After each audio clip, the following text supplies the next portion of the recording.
자,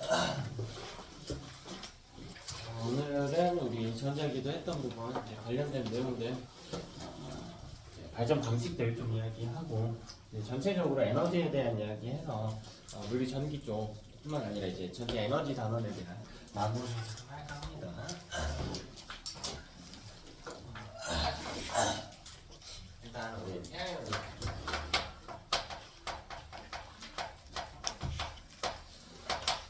지구에 전체적으로 관여하는 우리 에너지를 좀 살펴보자 하는 겁니다. 이쪽이 이제 교재별로 필기가 좀 많이 약하거든요. 하이탑 그래 좀 괜찮은 편인데 좀 필기 좀 가져가시기 바래요. 우리 태양 에너지는 우리 지구상에서 대부분을 차지하고 있죠. 태양이 우리 에너지를 어떻게 만드는가? 사실 앞부분에서 이야기를 했는데 다시 한번 좀 다뤄봅시다. 자, 태양은 내부 중심 온도가 약 1500만 켈빈 이상입니다.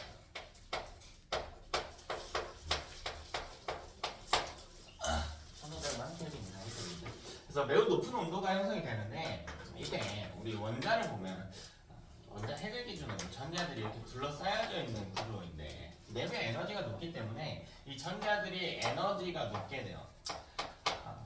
우리 이 전자 배치를 봤을 때 이 궤도가 바깥쪽으로 갈수록 에너지가 높아진다라는 이야기를 했거든요. 그래서 이 전자들이 점차 바깥쪽으로 이동을 하게 됩니다.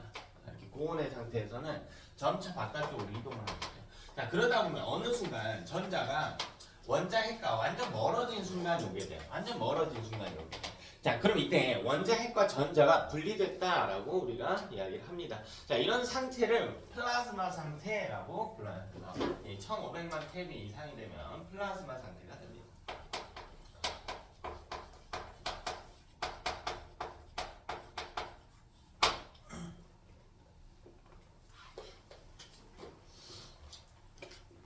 그래서 우리 태양과 같은 이 별이 어떤 상태냐라고 물을 때 플라즈마 상태요라고 대답을 해주는데, 자, 그럼 이 플라즈마 상태가 되면 핵융합이라고 하는 게 일어나는 게 가능해져. 이 원자 핵과 옆에 있는 또 다른 원자 핵 사이에 융합 반응이 일어납니다. 그래서 더 큰 원자 핵을 만들어내는 게 가능했죠. 우리 앞부분에 이야기했던 부분입니다.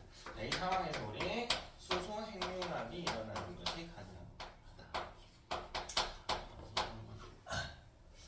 수소 핵융합이 가능합니다.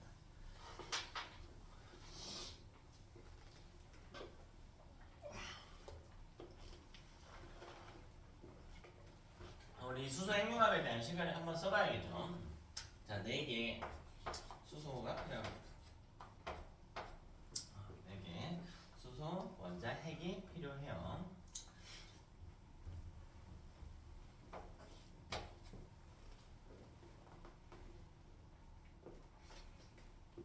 김밥 먹었니? 참기름 냄새가 나요. 자, 4개의 수소 핵이 모이게 돼요. 자, 이때 제가 이제 숫자를 써놨는데 왼쪽 아래에 쓴 이 숫자를 우리가 원자 번호라고 합니다. 이 원자 번호는 양성자 수를 지칭하는 표현입니다. 앞부분에 했던 부분이죠. 중요한 내용입니다. 원자 번호는 양성자 수를 지칭합니다. 자, 왼쪽에 1, 2라고 쓰는 이 숫자는 질량수고요. 이 질량수는 양성자 수도 아닌 중성자 수를 지칭하는 표현이었다. 다 전에 했죠.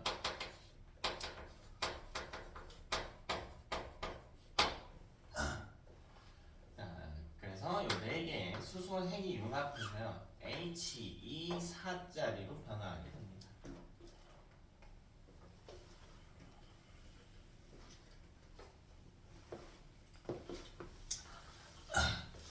자, 이걸 우리 그림으로 한번 나타내게 되면 양성자는 우리 기호로 P라고 쓰거든요. P. 그러니까 여기 H111이라고 하는 건 양성자 수가 하나에 질량수도 1이기 때문에 중성자 수는 빵개야. 그래서 수소 원자핵과 같은 표현은 양성자다라는 이야기를 우리 예전에 한 적이 있어요. 예전에. 그래서 P 하나가 이렇게 있단 말이에요. 이 수소 원자핵. 근데 이게 총 4개란 말이지. 그래서 P, P, P, P 이렇게 있단 말이죠. 양성자 4개가 이렇게 존재합니다. 양성자를 기호로 P라고 그래. 프로톤이에요. 영어로 프로톤이라서 P, P, P, P 4개가 존재하고 있다. 자, 근데 이게 어떻게 되냐면 큰 핵 안에 갇히게 된다는 거야. 융합이 돼가지고 큰 덩어리를 만들게 된다. 근데 이때 H 헬륨을 보면 양성자가 두 개 있거든요. P, P. 근데 질량수가 4란 말이야. 질량수 양성자 수 더하기 중성자 수이기 때문에 중성자도 두 개 있다는 거야. 중성자는 N으로 써요. N. 뉴트론이라고 씁니다. 그래서 PPNN에 헬륨 원자 핵을 만들어낸다. 이렇게 이야기할 수가 있습니다. 자, 이때 우린 뭘 봐야 되냐면 질량수라고 하는 걸 봐야 됩니다. 질량수. 자, 질량수는 여기 보면 양성자수 더하기 중성자수라고 되어 있거든. 그러니까 지금 반응물에는 총 4만큼의 질량수가 존재했단 말이야. 총 4만큼의 질량수가 반응물에 존재하고 있다. 자, 근데 생성물에도요 질량수가 총 4만큼이 존재합니다.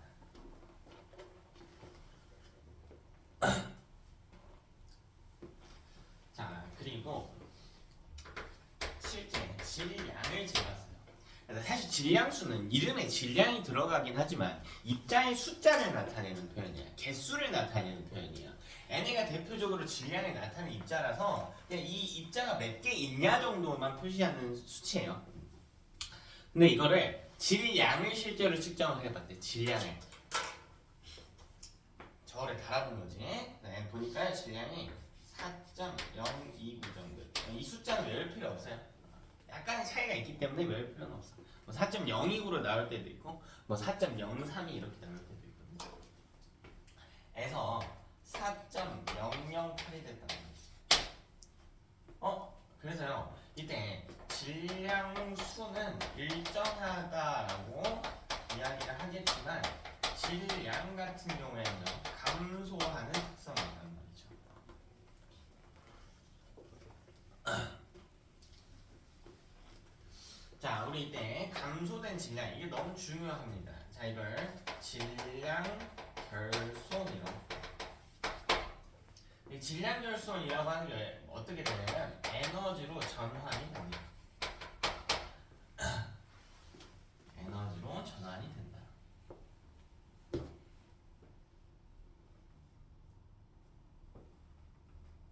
됐니? 자, 요 정도가 이제 기본적으로 다루는 내용인데 여기서 조금만 더 심화를 하면 내용이 좀 많이 어려워져요. 많이 어려워지는데 일단 이거 한번 볼까요? 전하량 볼까요?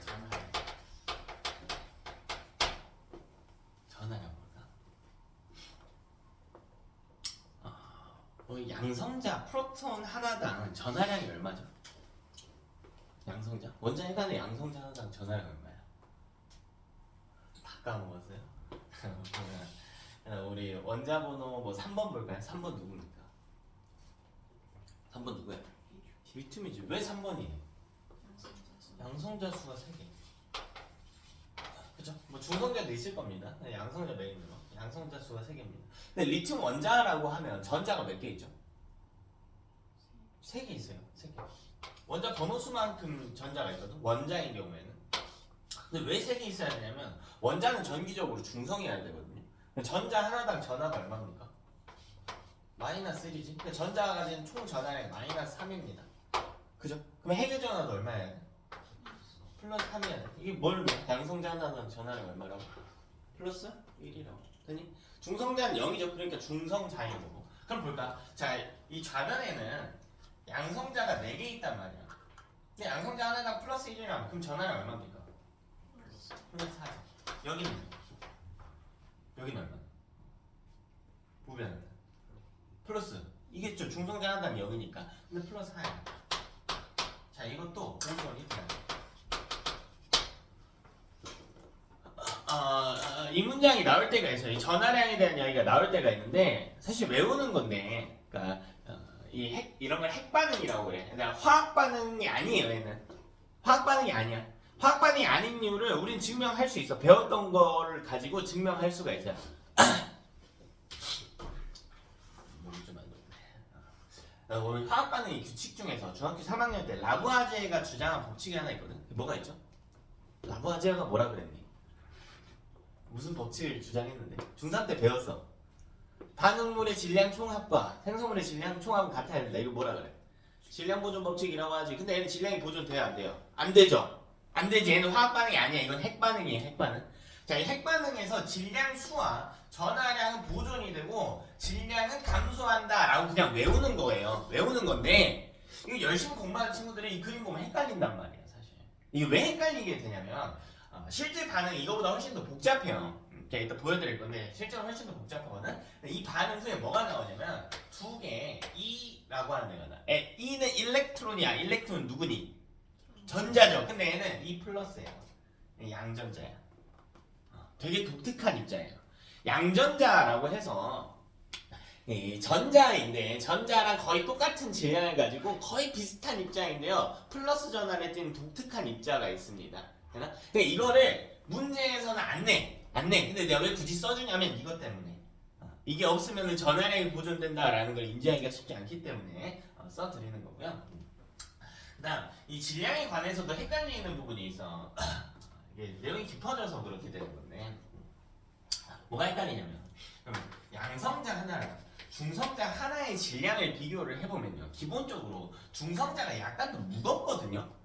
그럼 봐라. 여긴 양성자 4개고 양전자는 질량이 없어요. 거의 없어 그냥. 여기는 양성자 2개, 중성자 2개잖아. 그러면 우변이 더 무거워야 될 것 같단 말이야. 근데 이 과정에서 여기 있던 양성자랑 여기 있던 양성자의 질량이 같지가 않아. 전체적으로 질량이 주는 현상이 일어나기 때문에 주는 거예요. 됐나? 이때 보면 이것도 메인으로 다루는 내용은 아닌데 이 양성자가 이렇게 중성자로 바뀐 거잖아요. 이렇게 바뀐 거거든. 요거를 베타 핵붕괴 과정이라고 불러. 근데 이 핵붕괴 과정을 자세하게 다루질 않아요. 그래서 여러분은 뭐 여기 바뀐 것까지는 신경 쓰지 말고요. 이 밑에 내용에 좀 집착을 하시면 돼요. 여기 집중해서 공부하시면 되겠습니다. 자, 이때 실제 태양의 반응식을 보겠습니다. 실제 수소 핵융합을 해서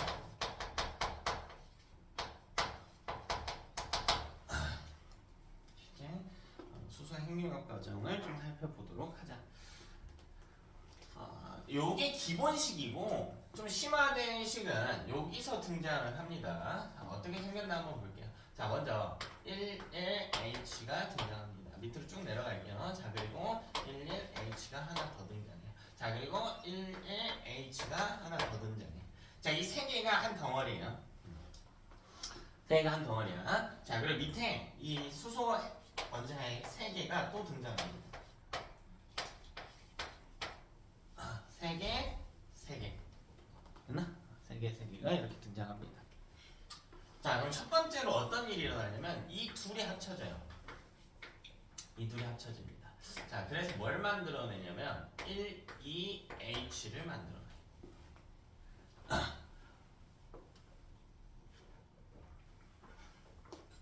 1, 2H를 만들어냅니다.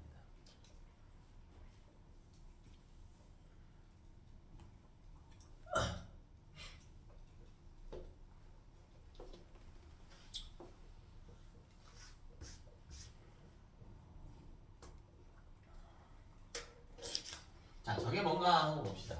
11H라고 하는 애를 우리가 수소 원자 핵 이렇게 표현을 하는데 얘는 그냥 양성자 하나만 이렇게 있는 경우에요. 자, 그럼 12H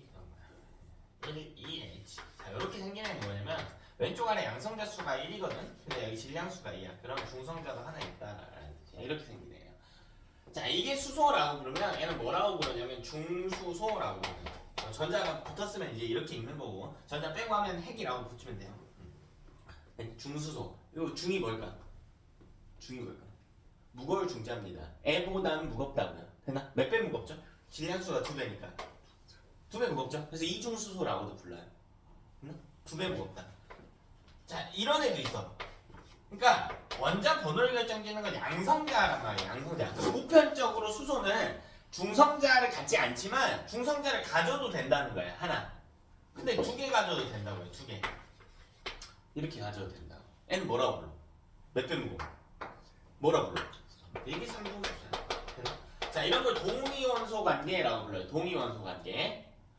자, 그럼 이 다음에 어떤 일이 일어나냐면 여기는 요 중수소하고 여기는 수소랑 다시 합쳐져요. 그래서 뭐가 만들어지냐면 31H를 만들어냅니다. 자, 이때 양성자 그리고 뭐 이제 감마선, 중성미자 등등의 여러분이 배우지 않은 물질이나 에너지가 방출되게 됩니다. 이 정도만 알아도 사실 틀릴 일은 거의 없다. 주로 교재들에서는 요 내용만 다루거든요. 요 내용만. 문제에는 요게 나올 때가 꽤 많아요. 이건이 많기 때문에 알고 계셔야 돼. 그러니까 이 밑에도 똑같아요. 위랑 똑같은 과정이 한번 일어나. 여기서 똑같이 21H를 하나 만들어내고, 자, 요 놈과 요 놈이 또 핵반응을 해서 31H, 삼중수소 두 개가 만들어집니다. 자, 그럼 마지막으로 요 삼중수소 두 개가 합쳐져. 그래서 뭘 만들어내냐면 2, 4, H. 자, 우리는 어디에 집착하냐면, 어디에 집중하냐면 질량수가 보존돼야 된다라는 사실에 좀 집중해 주셔야 돼. 자, 그럼요. 삼중수소 두 개가 반응을 하면 질량수가 6만큼 있었다는 뜻이에요. 그럼 반응 후에도 질량수가 6만큼 있어야겠지. 네, 질량수 4인 입자가 하나 나왔죠. 자, 그리고 이 과정에서 11H 그리고 11H가 하나 더 나옵니다. 다시. 그래서 질량수 1인 수소가 2개, 질량수 4인 헬륨이 하나 나오면서 질량수 6을 맞춰주는 구조가 됩니다. 실제 반응은 이렇게 일어나요. 그러니까 우리가 반응식 쓸 때는 4개의 수소가 결합해서 헬륨 하나를 만들었다 이렇게 이야기를 하지만 실제로는 6개의 수소가 반응합니다. 근데요, 반응하고 나서 생성물에 2개의 수소가 다시 나오거든? 그러니까 그냥 여기서 이 생성물에 있는 2개의 수소랑 반응물에 있는 2개의 수소를 빼서 4개가 반응해서 헬륨 하나를 만들었다 이렇게 쓰는 것 뿐이야. 간소화해서 쓰는 것 뿐입니다. 상황이 되니? 실제로 시험에는 이게 나올 수가 있기 때문에 여러분이 좀 알고 계셔야 돼요.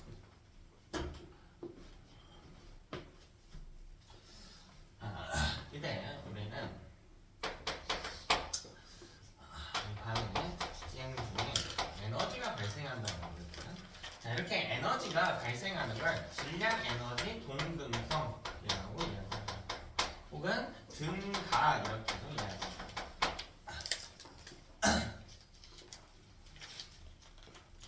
자, 이게 뭘 이야기하냐면 질량과 에너지는 서로 동일한 단계에 있기 때문에 교환이 가능하다라는 겁니다.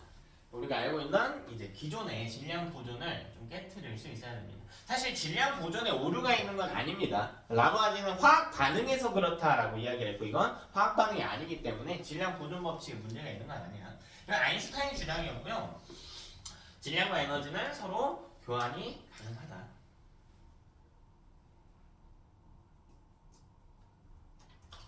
아인슈타인 유명하죠. 왜 유명하죠?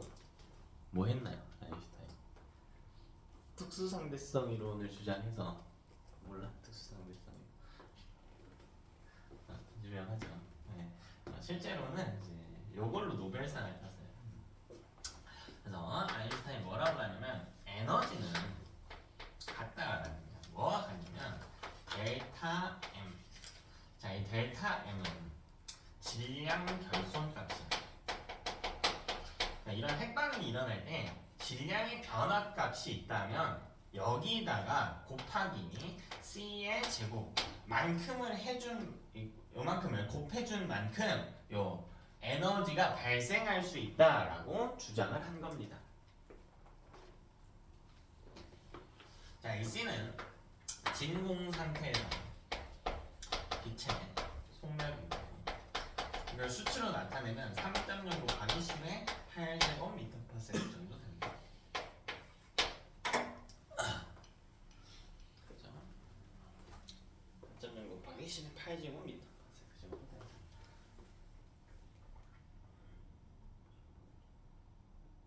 진공 상태의 빛의 속력이죠.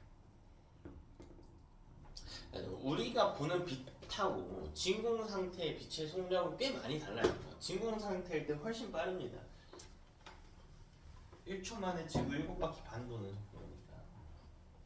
이렇게 질량과 에너지는 서로 교환이 가능하구나. 그렇다면 이 줄어든 질량값이 크면 클수록 에너지도 많이 발생하겠구나 라는 걸 알 수가 있겠습니다. 사실 입자는 매우 작기 때문에 이때 줄어든 질량값이 실제로 보면 어마어마하게 작거든요. 그러나 이 뒤에 곱해지는 값이 C의 제곱이란 말이에요. 요거의 제곱까지 해줬단 말이에요. 9.0 곱하기 10의 16제곱이죠. 그래서 줄어든 질량값이 작더라도 어마어마한 에너지를 만들어낼 수가 있다. 자, 이걸 좀 비유적으로 해볼까? 반응이 일어날수록 태양 내부의 질량은 어떻게 될까? 점차 어떻게 돼? 줄어들겠죠. 수소핵융합을 하면서, 그러니까 본인 질량을 태워가면서 질량이 줄어가면서 에너지를 주변으로 방출하고 있는 거야. 엄청나게 방출하고 있는 겁니다. 태양에서 내보내는 에너지가 지구에 닿으니 한 진짜 극히 일부만 도달합니다. 진짜 극히 일부만 도달하거든. 이 태양이 발생한 에너지는 우리 상상보다 훨씬 더 커. 태양이 방출한 에너지를 1초 동안 방출한 에너지를 과학자들이 계산을 해놓은 게 있거든. 그거를 지구에 한번 대입을 해봤어. 그 에너지를 1초 동안 방출한 양 계산을 해봤을 때 그만큼의 에너지면 이 지구상에 에너지를 약 150만 년 정도 감당할 수 있다고 하거든. 1초 동안 만든 에너지를 가지고, 그러니까 엄청난 에너지를 만들고 있어요. 엄청난 에너지를 만들고 있어. 이 정도를 하고 넘어가고요. 이제 이것도 약간 심화해서 보면 이런 게 있어요. 여기 입자 두 개가 있다고 해봅시다. 입자 두 개가. 이 두 개가 합쳐져서 무슨 일이 일어나냐면 소멸하고 에너지를 발생시켜요. 이걸 우리가 쌍소멸 과정. 이런 핵융합에서도 이런 일이 일어날 수가 있지만 실제로 작은 입자들이 반응해서 사라지면서 소멸하면서 에너지가 만들어질 수도 있어.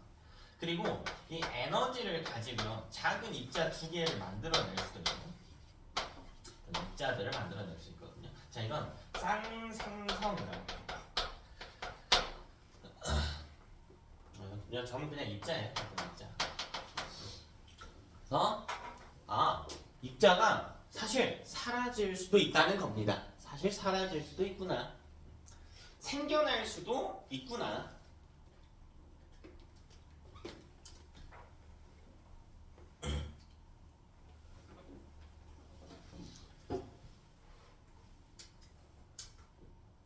됐죠? 태양이 이런 식으로 우리에게 에너지를 공급할 수 있다. 자, 그럼 우리는 이런 에너지들을 가지고 이제 앞부분에 배웠던 지구상의 99.999% 정도 에너지를 충당하고 있다. 태양 에너지 가지고 뭐 할 수 있니, 우리? 태양 에너지 가지고 우리 뭐 할 수 있어요? 이렇게 에너지 만든대. 이거 갖고 뭐 할 수 있어? 식물이 광합성 할 수 있죠. 그죠? 또 화석연료 만들 수 있고 또 대기와 해수의 순환 같은 것들 할 수 있다. 이런 예시들은 여러분 교재 좀 보시고요. 자, 뒤로 넘어가지고 우리는 그렇다면 지구상에서는 에너지를 어떻게 만드는가 이야기를 좀 해봅시다. 그럼 지구상에서 사용한 에너지는 이제 발전소에서 공급을 하고 있죠. 발전소에서 사용하는 원리는 대부분 전자유도입니다. 우리 전자유도에 대해서 배웠는데 결국 이 전자유도의 목표가 뭐였냐면 전류를 흐르게 하겠다라는 거죠. 그래서 이 전류를 효율적으로 뽑아낼 수 있게 전자유도를 이용하는 기구가 있었죠. 그걸 뭐라 그랬어? 돌아가는 거. 뭐라 그랬니? 발전기라고 그랬죠. 그래서 발전기를 각각의 발전소에 설치할 수 있겠다. 그러나 이 발전소 중에서 우리가 가장 많이 사용하고 있는 발전이 바로 화력 발전이죠.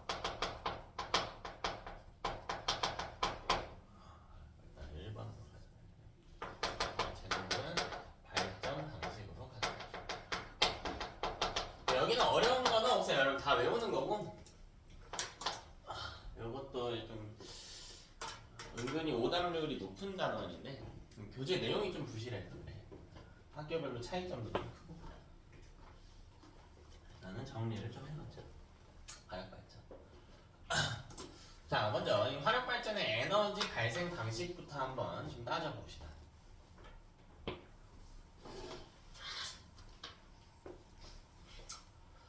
자, N은 화학 에너지를 기반으로 하죠. 화학 에너지.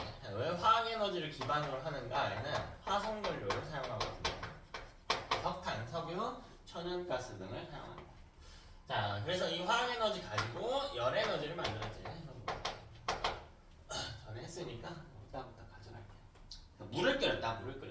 그래서 수증기의 운동에너지 혹은 뭐 역학적 에너지라고 해도 괜찮아요. 수증기의 운동에너지. 자, 그리고 터빈의 운동에너지. 그리고 전기에너지로 전환하는 에너지. 결국 터빈을 회전시켰다.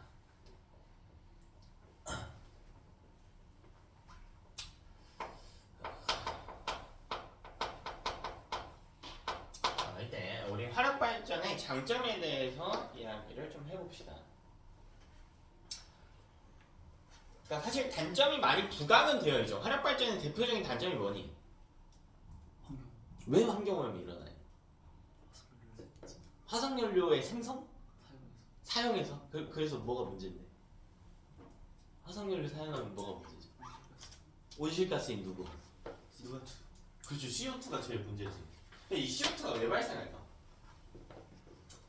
화석연료를 구성하는 주요 원소는 C랑 H랑 O거든요. 이거 익숙하지 않니? 이거 어디에 되게 많은 원소예요? 이거 어디에 많은 원소니? 생명체에 제일 많은 원소지. 화석연료에도 이게 제일 많아. 왜? 화석연료가 결국 뭐야?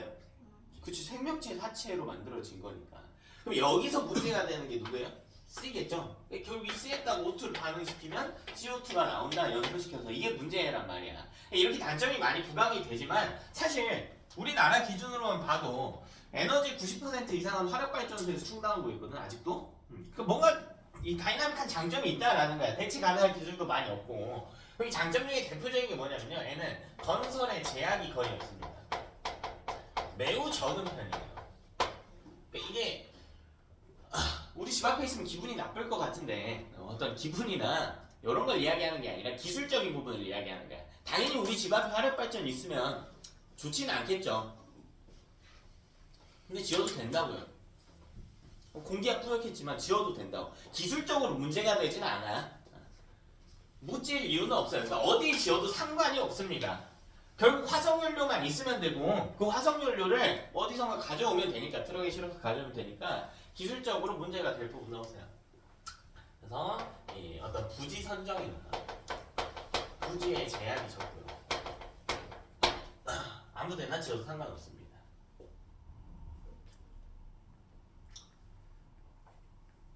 자, 그리고 건설 시간이 짧은 편입니다.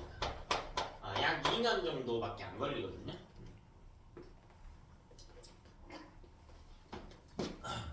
금방 짓습니다.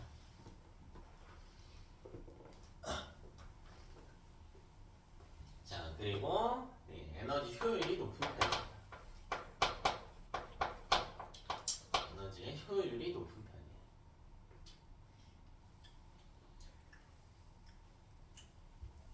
우리는 의존할 수밖에 없습니다.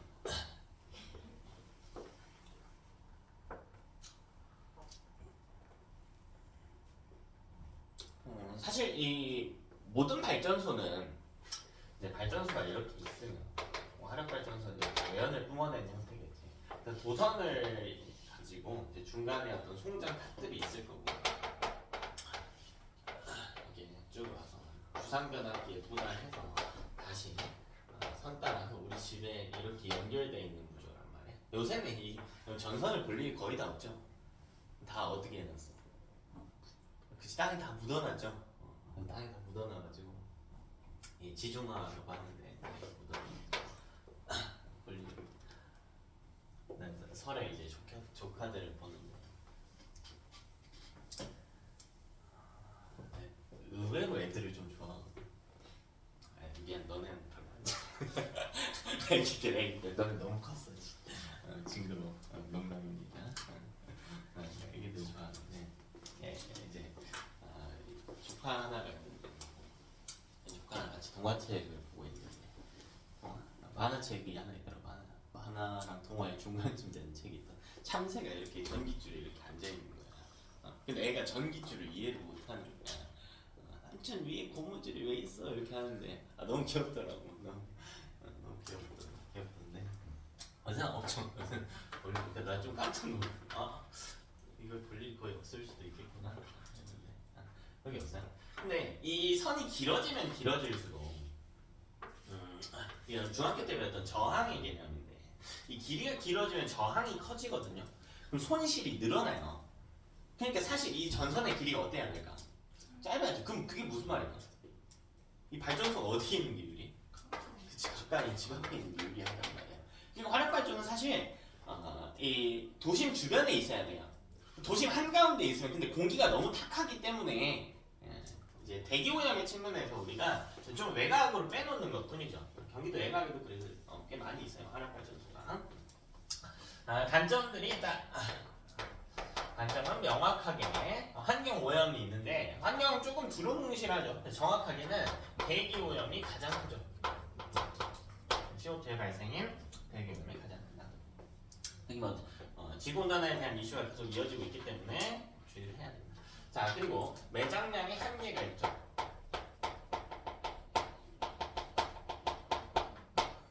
매장량의 한계가 있습니다.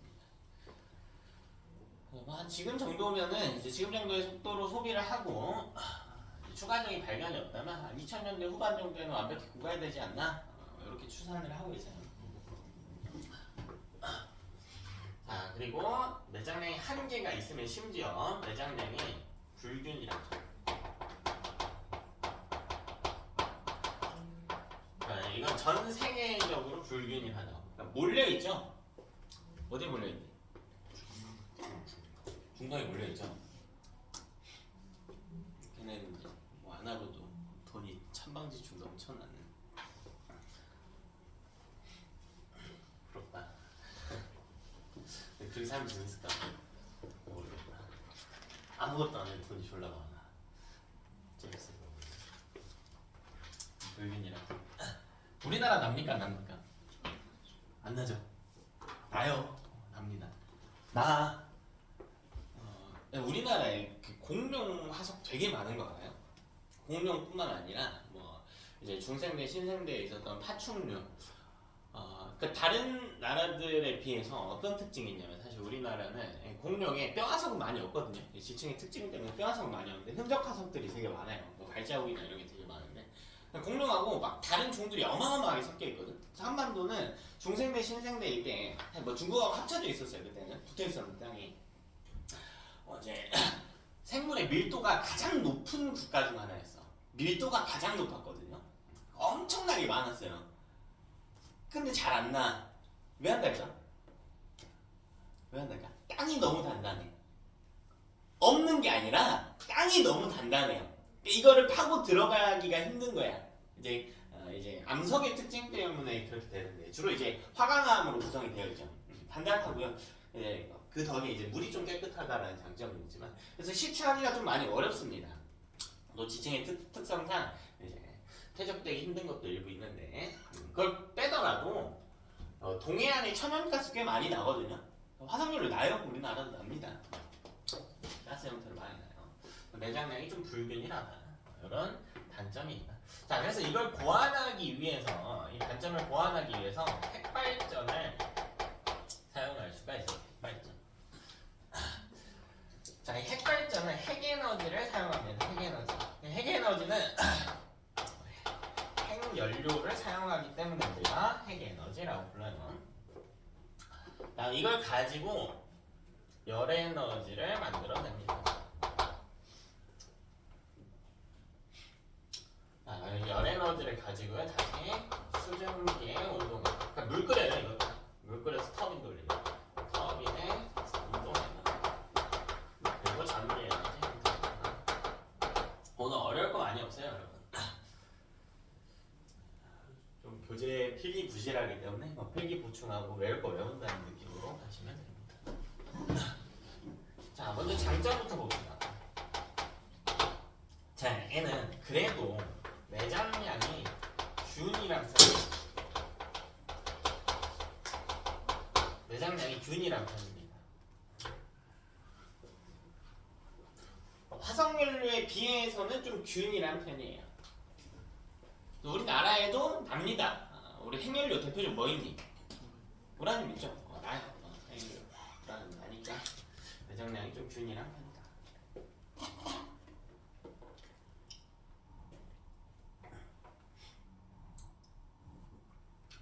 그러나 한계는 있어요. 한계는 있어. 자, 그리고 대기 오염이 거의 없다. 외우지. 우리 핵발전하는 발전소를 원자력 발전소라고 부르죠. 우리나라에 이제 5군데가 있는데 대기 오염이 적은 편입니다.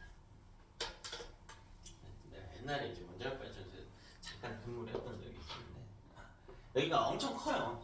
부지가 엄청 커가지고 보통 발전소 안에 발전기가 보통 한 1에서 6호기 정도까지 존재하거든요. 그래서 요 1호기하고 2호기가 있는 걸 1발전소, 3하고 4호기가 있는 걸 2발전소, 여기를 이제 3발전소 이렇게 이야기하는데, 그래서 발전소가 총 3군데가 있어. 근데 이 발전소 하나의 크기가 보통 웬만한 대학교보다 좀 커요. 좀 큰 대학교 정도 되거든. 한 서울대학교 정도 되거든. 그래서 요 3개가 전체 부지가 엄청나게 커. 이 발전 과정에서 발전도 발전이지만 그 뒤처리를 하는 사후 처리를 하는 과정들이 좀 많이 복잡하겠죠. 그래서 원자력 발전소 안에서 내부에서 뭐 물을 정수하거나 이런 하청하는 업체들이 한 100개 이상 들어가 있거든. 그러니까 엄청 커. 여기서 딱 핵 발전하는 이게 핵 분열 과정인데 핵 분열만 하는 게 아니란 말이야. 여기 있는 사람들이 또 다른 과정들도 해야 된단 말이야. 그래서 과정 자체에는 에너지 발생 과정, 이 과정 자체에는 대기오염은 없거든요. 근데 발전소가 운영되는 데는 또 대기오염이 발생하겠지. 그래서 아예 없는 건 아니에요. 이 발전소에서 대기오염이 아예 없는 건 아닙니다. 우리 단점 봅시다. 당연히 내장량의 한계가 있다. 당연히 무한하지는 않겠죠. 전 세계 골고루 분포하긴 하나 한계가 어쨌든 존재한다. 자, 그리고 방사능 물질이 있겠지. 방사능의 어떤 유출의 위험이 있겠죠. 여러 물질들이 이제 방사성 물질이라고 하죠. 방사성 폐기물도 좀 문제가 될 것이고. 자, 그리고 얘는 무조건 어디에만 지어야 돼요? 해안가 근처에 제한적으로만 건설이 가능합니다. 제한적으로만 건설이 가능합니다. 자, 그리고 건설 기간이 매우 깁니다. 최소 10년 이상이에요. 건설 기간이 매우 길잖아. 그러니까 화력발전소랑 다르게 이 건설의 제한이 좀 큽니다. 자, 이게 왜 해안가 근처에 쓰냐면 이 반응 과정에서 이 원자로가 어마어마하게 뜨거워지게 되고 그 원자로를 식히기 위해서 냉각수를 써야 되거든요. 그러니까 냉각수를 쓰게 되면 이 물이 데워지게 되겠죠. 냉각수로 원자로를 식힐 테니까. 그럼 그 물을 어떻게 처리하냐라는 건데 그걸 바다에 버려야 돼요. 그래서 무조건 해안가 근처에 지어야만 한다. 그래서 냉각수에 주변 해수의 온도가 증가한다. 이런 단점도 있습니다. 그러니까 많은 양의 물을 이제 바다에 그대로 버리게 되는데 그 물을 원자로를 식히는 데 썼기 때문에 뜨거워진 물이에요. 뜨거워진 물. 그게 얼마나 많나 하고 보니까 위성으로 보더라도 우리나라 보면은 여기 보면 이제 한빛 원자력 발전소라고 해서 전라남도 영광에 발전소가 하나 있거든요. 위성 사진으로 보면 여기 해수만큼 뜨거워. 어마어마하게 많은 양의 냉각수를 버리고 있다. 자, 우리 핵발전은 요 내용도 내용이지만 발전 과정을 좀 보셔야 돼요. 자, 얘는 92번에 우라늄을 사용합니다. 핵발전은 핵분열이야. 태양은 핵융합이고 핵발전은 핵분열입니다. 아직까지 핵융합을 우리가 발전 방식의 상용화해서 쓰기에는 기술적인 문제가 있어 핵분열만 사용합니다. 92번이고요. 자, 숫자 외울 필요는 없어요. 질량수는 235입니다.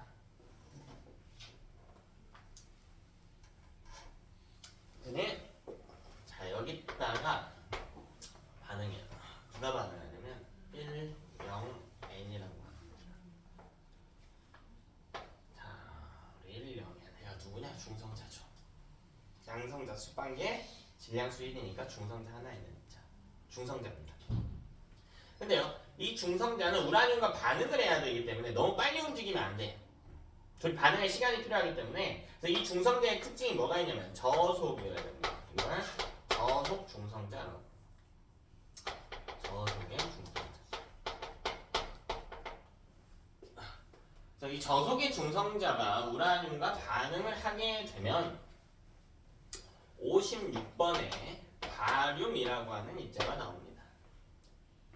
얘는 질량수가 그때그때 좀 다른데요. 보통 139짜리가 많이 나와요.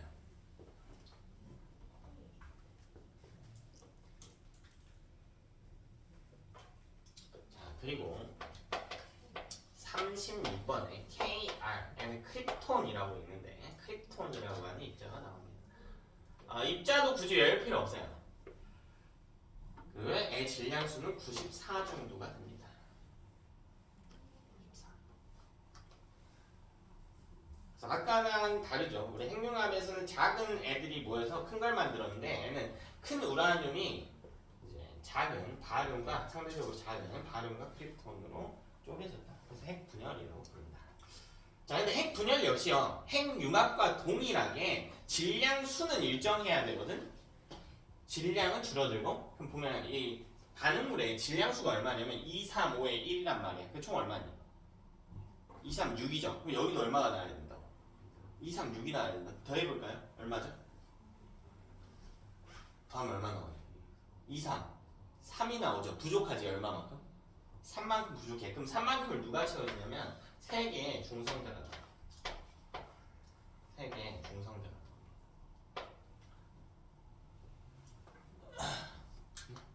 그리고 에너지가 이제 어마어마하게 발생을 하게 되는데 이때 이 세 개의 중성자는 어마어마한 에너지와 같이 나온 중성자이기 때문에 고속의 중성자.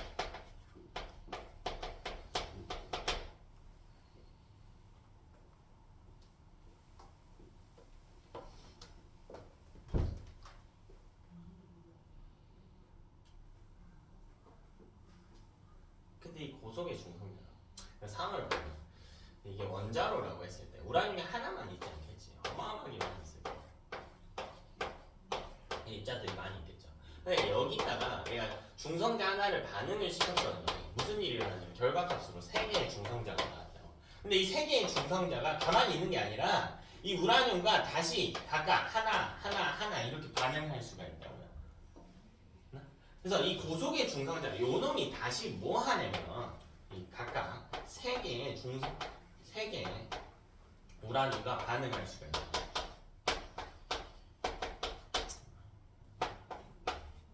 이렇게 반응할 수가 있다. 그러니까 반응이 늘어나죠.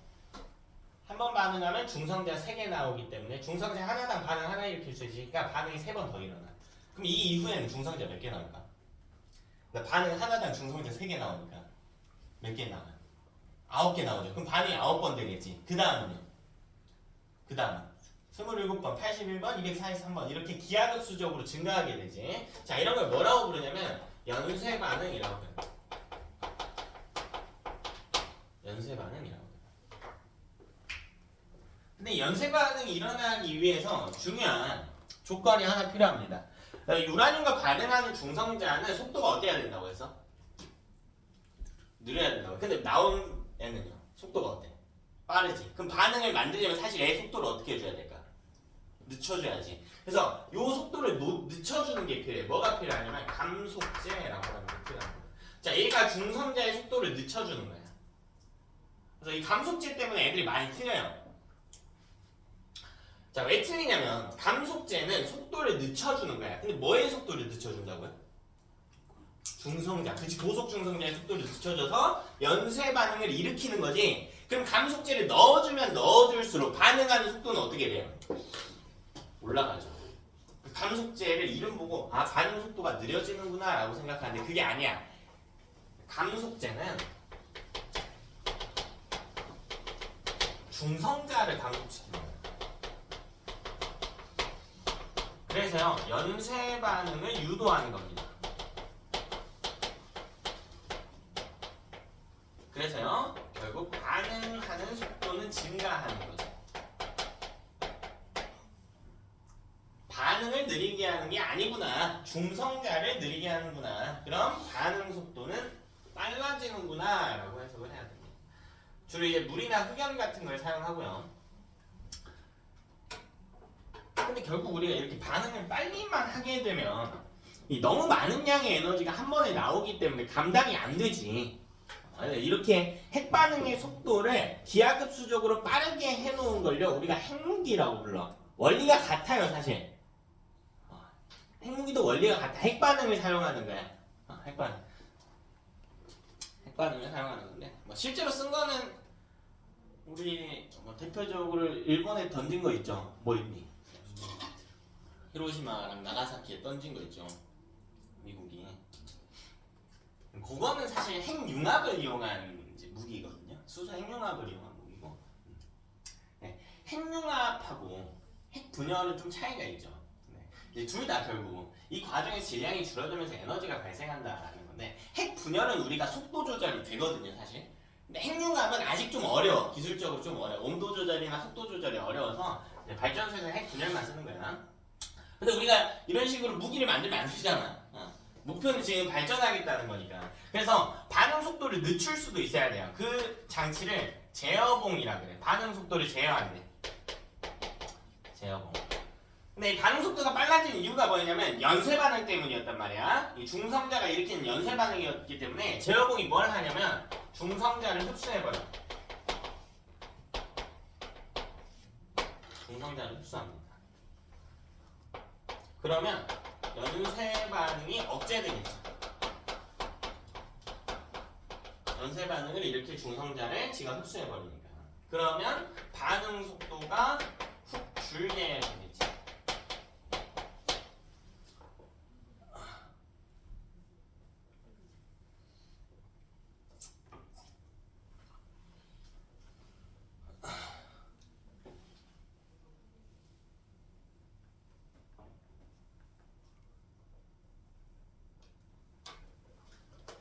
그렇죠?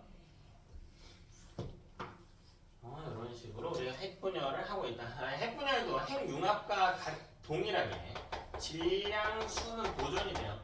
질량수와 전하량은 보존이 되며 자 에너지가 발생하는 원리도 같습니다.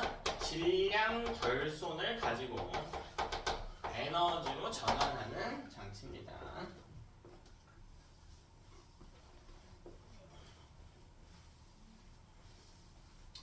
지구상에서는 아직 핵분열만 사용하는구나. 네, 핵융합 기술도 연구는 많이 하고 있어요. 연구를 많이 하고 있는데 아직 사용하기는 어려워요. 두 가지 발전 방식들. 지구상에 사용하고 있는 메인 두 가지 발전 방식들 이야기를 해봤다.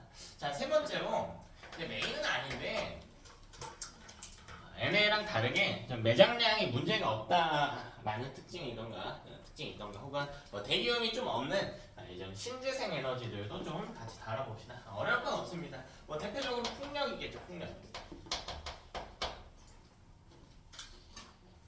또 어려운 거 없어. 자, 에너지 전환가는 뭘까? 바람의 운동 에너지를 사용하자. 바람으로 터빈을 돌립니다. 터빈의 운동 에너지로 전환하자. 그리고 전기 에너지를 발생시키자. 터빈을 돌린다. 그 방식의 차이다.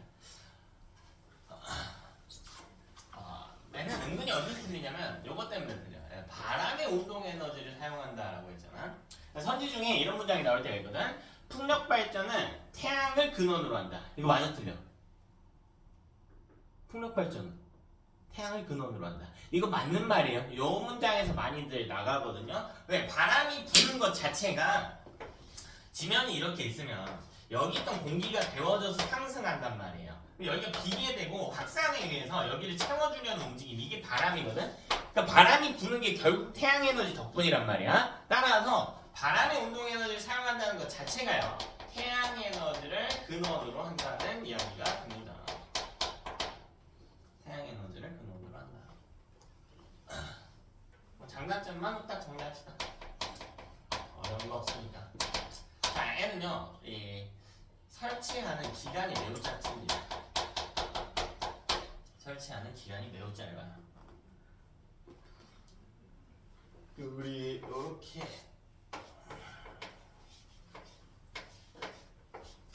생겼지. 얘는 이렇게 조립돼서 나오는 게 아니고 실제로는 여기다가 날개를 하나하나 끼우는 거거든요. 가져와가지고. 그래서 조립식이야, 조립식. 여기 와서 조립을 하는 거야. 그러니까 어디 발전소에 만들어 와서 이렇게 하는 게 아니라 요 날개 하나하나씩 가져와서 끼기는 형태거든요. 한 2주면 짓습니다. 이거 하나 만드는데 2주면 돼요. 2주. 그래서 설치 기간이 매우 짧다. 대기오는 없겠죠. 재생에너지 형태이기 때문에 대기오는 존재하지 않는다. 단점도 있다.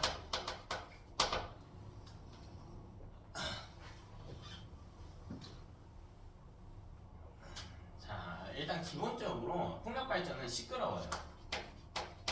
소음 공해가 심합니다. 꽤 심해요.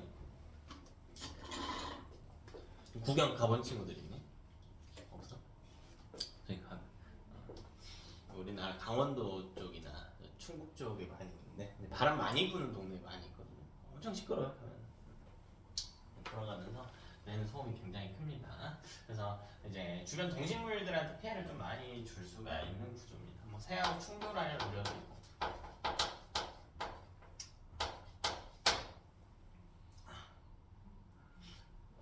이런 단점들이 있다. 그리고 이제 화력 발전에 비해서는 효율이 좀 떨어지는 편이기도 하고요. 얘도 이제 부지의 제약이 있겠죠. 크지는 않는데 어쨌든 어느 정도 바람이 많이 부는 동네여야 되고. 네 번째로 그럼 좀 우리 물을 이용해 볼까요? 물을 좀 이용해 봅시다. 자, 네 번째 수력 에너지입니다. 수력 발전. 수력 발전.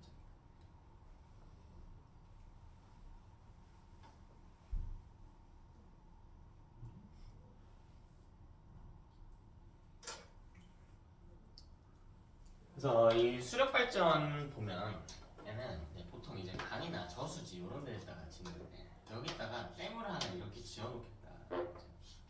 그러면 여기 수위 차이가 나기 때문에 이쪽을 닫아놨다가 수위 차이가 날 수 있게 이렇게 닫아놨다가 수위 차이가 나게 됐을 때 문을 열면 폭발적으로 얘가 떨어지면서 이 터빈을 돌리는 발전 형태죠. 그래서 얘 에너지 전환 과정이 뭐냐면 물에 위치 에너지를 이용합니다. 위치 에너지. 위에서 아래로 떨어뜨리는 형태이기 때문에 우리 예전부터 이용했던 거지. 물레방아의 형태로. 그러니까 물을 위에서 떨어뜨려서 돌리는 형태로. 자, 그럼 이 위치 에너지가 물의 운동 에너지로 전환이 되겠죠. 물의 운동 에너지로 전환이 된다. 그러면 얘가 터빈을 구동시키기 때문에 터빈의 운동 에너지. 마지막으로 전기 에너지의 형태로 전환이 됩니다. 이때도 물의 포텐셜 에너지. 이게 어떻게 발생할 수가 있냐면 간단한 이야기야. 여기 강이 이렇게 있어요. 뭐 어디 저수지랑 연결이 될 수도 있고 결국 이제 하면은 바다랑 이렇게 만나겠죠. 맞아. 그러니까 물은 결국 위에서 아래로 떨어지는 구조지. 중력에 의해서. 그럼 다시 여기에 물을 채워줘야 될 거 아니야. 어떻게 채워주죠? 결국 여기 있던 물들을 이쪽으로 다시 올려야 돼. 어떻게 올려? 그쵸, 비 내려서 올리는 거지. 그럼 비가 내리려면 여기 있던 물이 증발해야 된단 말이야. 그래서 구름을 만들어내고 이 구름이 이동해서 이쪽에 비를 내려서 다시 이제 강 상류로 물을 옮겨주는 구조란 말이에요. 산에서 물이 만들어지는 게 아니니까 이렇게 올려주는 구조인 거야. 그래서 이게요, 물의 포텐셜 에너지가 태양 에너지를 근원으로 해요. 이것도 태양 에너지를 근원으로 하는 거예요. 왜? 물이 증발해야 되거든. 그러기 위해서는 태양 에너지가 필요하다는 거지.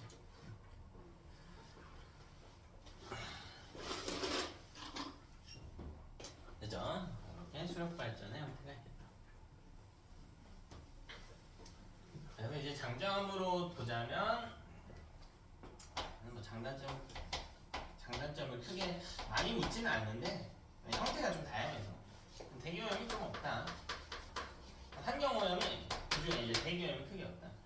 단점은 어쨌든 강에 건설해야 되기 때문에 어떤 생태계를 파괴할 우려가 좀 있고, 그러니까 대기 오염은 없는데 이제 주변 생태계 파괴를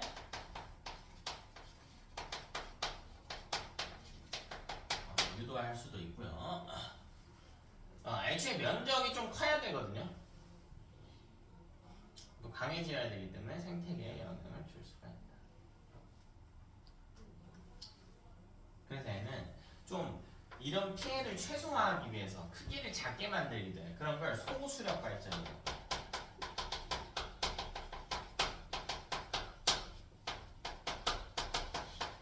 소수력 발전소를 건설함에 따라 피해를 최소화하기도 합니다.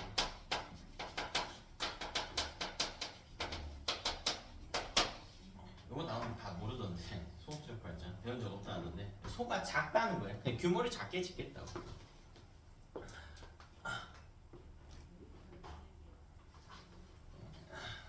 저런 장단점이 있다. 뭐 장점 중에 또 이런 것도 있겠죠. 결국 물의 양을, 강에 흐르는 물의 양을 조절할 수 있기 때문에 어떤 가뭄이나 홍수 피해를 좀 예방할 수도 있긴 한데, 일단은 뭐 이 정도만.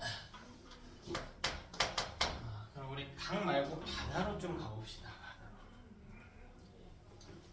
먼저 바다에서 치는 파도에 대한 이야기를 좀 할까요?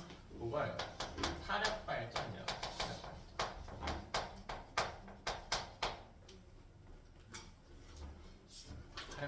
파도를 좀 이용을 해보자. 어쩌고 생겼나 하고 보니까요. 이렇게 있을 때 여기 바닷물이 있다고 해볼까? 이거를 가둬놓는 거야.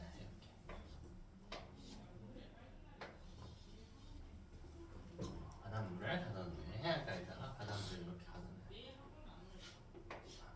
자, 그리고 뭐하냐면 여기다가 터빈을 이렇게 올려. 자, 그럼 여기 파도가 친단 말이에요. 그 파도가 이렇게 왔다 갔다 하면서 이 터빈을 돌리는 구조야. 근데 꼭 파도만 왔다 갔다 하는 건 아니고 이 파도가 치면서 여기 있던 공기들이 왔다 갔다 할 수도 있거든. 요거는 구조에 따라 달라요. 그러니까 직접적으로 물을 이용해서 파도를 때려서 돌리는 방식이 있고, 일단 파도에 대한 압력에 의해서 공기가 밀려 들어가면서 돌리는 방식도 있습니다. 그래서 공기나 물의 역학적 에너지를 사용을 합니다. 공기 혹은 물의 운동 에너지를 이용해서 터빈의 운동 에너지로 전환을 하고 다시 전기 에너지로 바꾸는 작업.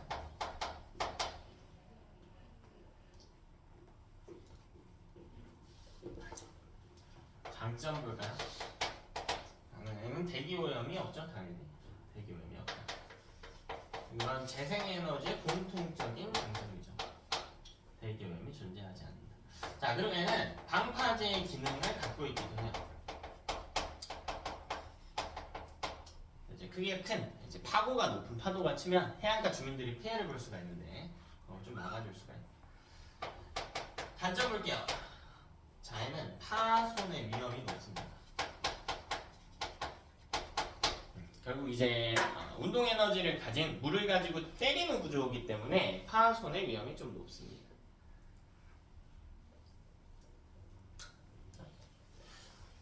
1분은 요 정도만 하고 10분 쉬었다가 합시다.